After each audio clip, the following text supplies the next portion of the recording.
Hey everybody, welcome back to another Motivation Monday podcast for Monday, November 11th, 2019. Hope you had a great weekend and hope you're ready to get this week off on the right foot. So this week we're going to talk about something that relates to the practice room.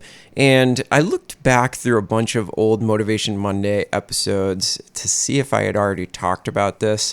And I don't think I have. I'm sure that we've sort of touched on this before, but I wanted to sort of zero in on one aspect of what I'm about to talk about. And that is sounding bad versus sounding good in the practice room. So obviously we don't want to sound bad on our instruments. Like the whole reason that we are practicing and, the whole reason you're listening to this podcast and trying to get tips to sound better. That's the whole point of all of our journey on our instrument, is to ultimately, at the end of the day, sound better. But today on the show, I'm going to make a case for sounding bad, and particularly in the practice room during your practice time. So this is a story that I tell my students a lot when I'm trying to explain this concept to them, and I think it really hits home. So when I was doing my undergraduate work, there was a third floor to the music building, and there was, a big long row of practice rooms, and basically, they were soundproof, but you could still hear what everybody was practicing. So you'd walk down the hallway and you'd hear all the other students practicing. And it was really amazing. Some of the people in their practice rooms would sound amazing. They'd be playing stuff that just sounded really, really good. It's almost as if they were, sort of showing off in their practice room. And I think that's actually what they were doing. And then you'd go by other practice rooms where there was, people you knew were great musicians at the end of the day, but they would just sound really, really bad in their practice room. They'd be making all kinds of sounds that were not good, or they'd be playing something super slow and making a ton of mistakes.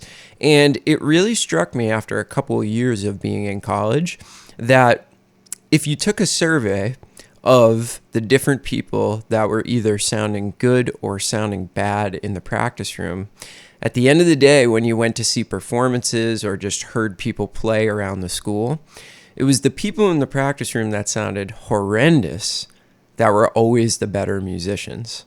And I used to sort of ask myself why this was the case. And then one day it just kind of dawned on me that those people that sounded horrible in the practice room were actually practicing, whereas some of the people that sounded the best in the practice room were just playing stuff that they were already good at, which kind of defeats the purpose of actually practicing, right? I mean, it really does. When you're in the practice room, you should be playing stuff that you don't know how to play yet, whether that be like a classical piece that you're working on, the hardest part from a particular piece or etude or whatever, or in the case of jazz, working on a concept that you basically have no idea how to do it yet. Now, of course, there is like kind of a caveat to this where I'm sure a lot of those people that sounded really good in the practice room were getting close to perfection on the stuff that they were practicing.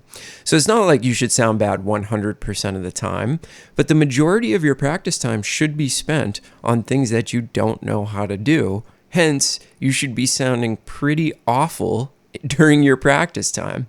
And I think that college is a unique environment, whereas, now I practice at my house. Nobody can really hear me, right? So I don't feel self-conscious about sounding terrible because it's just me, and I know that. Whereas, that college environment's sort of a different thing where that there's a whole bunch of people that can hear you practicing, and it's just human nature, I think, to want to impress them or want to sound really good when other people are listening. So I understand that my position is a little bit biased, but still, at the end of the day, I am positive that those people that sounded horrible and weren't afraid to sound horrible, at the end of the day, were getting a lot more out of the hours that they spent in those practice rooms rather than the other people that were just trying to show off. So I want you to think about, in your practice time, how much of it are you spending wrestling with things that you're really, really not good at? Because another thing that happens is that, our brain kind of protests us when we attempt to do something really, really difficult and it comes out really just sounding awful, your brain is going to try to convince you, hey, you sound terrible at this. Let's move on to something that we're already pretty good at. And if we don't resist that temptation, what happens is we just kind of spin our wheels and we just kind of end up playing the same stuff over and over and over again, because we're never going to move past our comfort zone and into something that is really going to challenge us and that is going to require a lot of time and effort to even start sounding halfway decent on.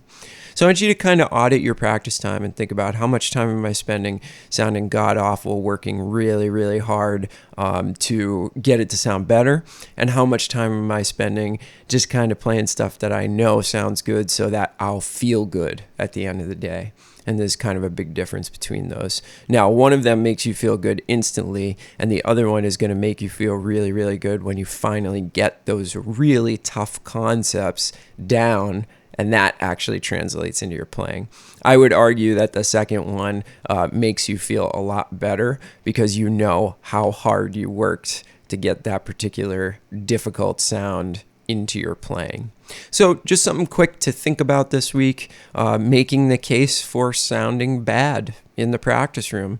I think it's really important. And if you never sound bad, you're not working hard enough. You're not pushing yourself hard enough. You're not stretching yourself enough to understand that next more complicated topic that you'd really like to tackle. All right, let me know your thoughts about this. Do you sound bad in the practice room? Do you only sound good in the practice room? Drop me a note in the 10-Minute Jazz Lesson Community Facebook group. We've been getting a ton of new members over there, so we're ready to have some awesome discussions in that group. All right, everybody, hope you have a great week, and we'll see you on Friday with a regular episode. Have a good one. Bye.